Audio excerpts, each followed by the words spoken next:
Gumamit tayo dito ng mga mababait ching fully hiram. Yung imbes na gasan, gagasgasan. Nakita ko pala dito si Voltes 5, Green Lantern. Nakita ko din dito si Kokay. At nakita ko din yung babaeng bumihag sa aking self. Pumunta pala kami ni Ate Kel dyan ng Sky Ranch Tagaytay para tumingin sa mga roller coaster, zipliner, helicopter, at naka-jacket na gardener. Bumili kami muna ng rides para makasakay sa ticket. Sabi ni Kelchan, kinakabahan daw siya. Sabi ko, basic lang sa akin to eh. Tamo, watch, look, and listen and learn.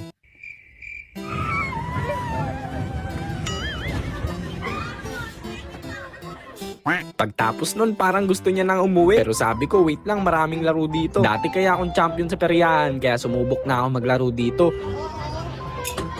Kaso ilang beses na ako sumubok. Sabi ko, di ako makatama. Ikaw naman, total babae ang laging tama. Pagkatapos ng 5 seconds and 60 kilometers, na-realize namin na di pala kami born for this. Kaya nag-picture-picture muna kami. Nilapitan ko siya, sabi ko, ang ganda mo naman. Tapos sabi niya, pass it and double it to the next person. Sabay tanong ko sa kanya, what do you do for living? Tapos tinawanan lang ako. Inaasar ko lang to noon. Tapos ngayon ako na pinapag-drive sa bumper car.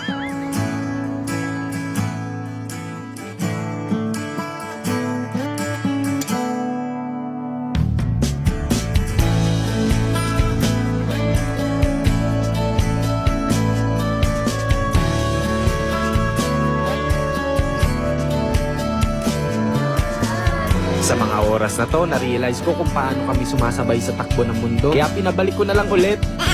Ang ganda talaga ng bagong kanta ni Sean.